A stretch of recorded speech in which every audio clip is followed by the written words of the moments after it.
विष्णु नारायण मतलब धम्मकाया बुद्ध ही है, अर्थात बुद्ध को ही विष्णु कहा गया है। विष्णु बुद्ध का ही दूसरा नाम है।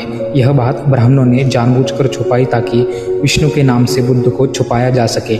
बौद्ध के प्रभाव काल में ब्राह्मणों ने बुद्ध को विष्णु नाम देकर बुद्ध की तारीफ की, फिर धीरे धीरे विष्णु को स्थापित किया और बुद्ध को लोगों के नज़रों से हटा दिया। अर्थात विष्णु को बुद्ध बताकर ब्राह्मणों ने बौद्धों के खिलाफ प्रतिक्रांति कर दी थी।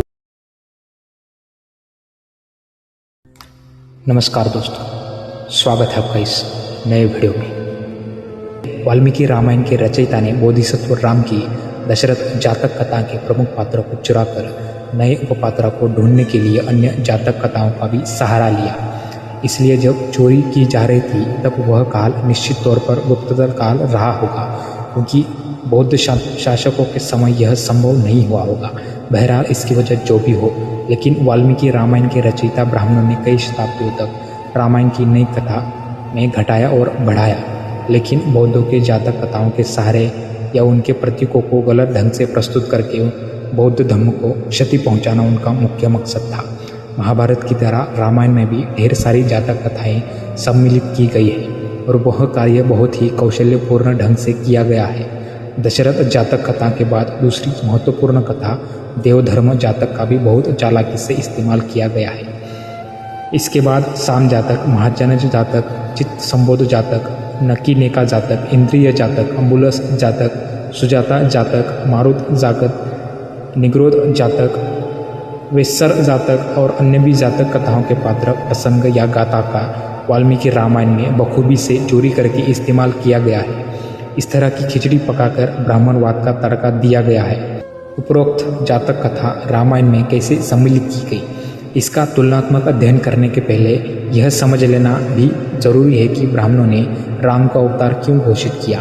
जब तक राम को अवतार घोषित नहीं किया जाता तब तक उसकी तरफ लोगों का ध्यान भी आकृष्ट नहीं हो सकता था, क्योंकि बुद्ध जैसे महान व्यक्ति की छवि को उसी तरह समांतर छवि निर्माण करना ब्राह्मणों के लिए जरूरी था। इसलिए बुद्ध का पुरुषोत्तम विशेषण राम के साथ जोड़ दिया गया। वैदिक साहित्य में ही विष्णु को अनेकों अवतार लेते हुए दिखाया गया है। अवतारवाद एक बड़ी ही रोचक मिथक कल्पना है। यह सवाल है कि ब्राह्मणों को अवतारवाद की यह कल्पना कहाँ से मिली और उन्होंने उस कल्पना को वास्तव में कब लागू किया। ऐतिहासिक तत्वों के आधार पर कल्पना गुप्तकालीन और गुप्ततर है। अवतारवाद रामायण और महाभारत कथाओं के माध्यम से ही फला खुला है। अवतारवाद को समझने के लिए पहले हम देखते हैं कि विष्णु कैसे निर्माण हुए और कहाँ से आए। सम्राट अशोक काल में ही बौद्ध धर्म में त्रिकाया संकल्पना निश्चित होने लगी थी। बौद्धों के त्रिकाया तत्वों में बुद्ध की तीन महत्वपूर्ण काया समझी गई है: निर्माण काया, संभोग काया और धर्म काया। धर्म काया का मतलब वास्तविक ऐतिहासिक गौतम बुद्ध, संभोग काया मतलब उनके निर्वाण के बाद उन्हें मूर्ति के रूप में देखना और धम्म काया मतलब उनकी निर्वाण काया। निर्वाण अर्थात शून्य, संपूर्ण जगत को व्यापने वाला। इसलिए तथागत बुद्ध का निर्वाण काया विश्वव्यापी अर्थात विश्व अनुनयी या विष्णु है। इस तरह विश्वव्यापी बुद्ध के धम्म काया को ही विष्णु के नाम से ब्राह्मणों ने अपना लिया। महापरिनिर्वाण के बाद लोग बुद्ध को धम्म काया के रूप में अपने बीच समझते थे। बुद्ध चले गए, लेकिन धम्म के रूप में वे आज भी हमारे बीच जीवित है, ऐसी उनकी धारणा थी। धम्मकाया बुद्ध गंभीर की समुद्र की तरह अथांग है, इसलिए उन्हें जल भी कहा गया है। ऋग्वेद में कहा गया है कि जल की तरह विश्व हमेशा बदलता रहता है, इसलिए उसे जल की उपमा दी गई है। बुद्ध को कमल की भी उपमा दी गई है। कमल कीचड़ में पैदा होता है, मगर कीचड़ से ऊपर उठकर वह शुद्ध रहता है। उसी तरह बुद्ध भी संसार में पैदा होते हैं, लेकिन संसार में बंधनों में लिप्त नहीं रहते, इसलिए उन्हें कमल की उपमा दी गई है।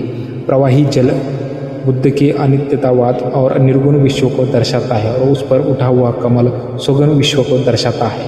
प्रवाही जल के ऊपर तरंगता कमल पुष्प और उसकी पंखुड़ियाँ जल के ऊपर लेटी हुई नजर आती है। बृहल संहिता में यह कहा गया है कि तथागत बुद्ध को कमल पुष्प पर पद्मासन में बैठा दिखाना चाहिए। कमल जिस तरह जल की पीठ पर पंखुड़ियों के सहारे लेटता है, उसी तरह बुद्ध को अमरावती के शिल्प में कमल पुष्प पर लेटा हुआ दिखाया गया है और उनके पैर पर धम्मचक्र है। बुद्ध की तरह नारायण भी जल पर लेटा हुआ बताया गया है। नारायण मतलब जल पर लेटा हुआ। वास्तव में तथागत बुद्ध कमल पुष्प के रूप में जल पर लेटे हुए सर्वप्रथम दिखाए गए थे, इसलिए तथागत बुद्ध ही नारायण है। नर से ही पानी के लिए नीर शब्द बना और नर और हरि को बुद्ध के दो विशेषण जोड़कर नरहरि शब्द बना। बुद्ध को नरोत्तम कहा गया, इसलिए राम को भी इस शब्द की नकल करते हुए पुरुषोत्तम कहा गया है। तथागत बुद्ध की धम्मकाया विशालकाया विश्वव्यापी है, जो संपूर्ण सगुण विश्व और निर्गुण विश्व को धम्मकाया अपने अंदर समाहित करती है। अर्थात बुद्ध की धम्मकाया विश्वव्यापी है, इसलिए उन्हें मनुष्य लौकिका, सर्वलौकिका या विश्वरूप कहा गया है। नारायण को भी विश्वव्यापी होने के कारण विश्वरूप नारायण कहा गया है, जो बाद में विष्णु रूप नारायण या विष्णु नारायण बनाया गया। विष्णु नारायण बन गया। विष्णु नारायण मतलब धम्मकाया बुद्ध ही है, अर्थात बुद्ध को ही विष्णु कहा गया है। विष्णु बुद्ध का ही दूसरा नाम है। यह बात ब्राह्मणों ने जानबूझकर छुपाई ताकि विष्णु के नाम से बुद्ध को छुपाया जा सके। बौद्धों के प्रभाव काल में ब्राह्मणों ने बुद्ध को विष्णु नाम देकर बुद्ध की तारीफ की, फिर धीरे धीरे विष्णु को स्थापित किया और बुद्ध को लोगों की नज़रों से हटा दिया। शुरुआत में ब्राह्मणों ने बुद्ध को विष्णु के नाम से सामने लाया और बौद्धों ने भी उसे बुद्ध रूप होने के कारण स्वीकार किया। ब्राह्मण पीढ़ी दर पीढ़ी बुद्ध का विष्णु रूप कायम करते गए और उसके साथ बुद्ध का नाम धीरे धीरे हटाते गए।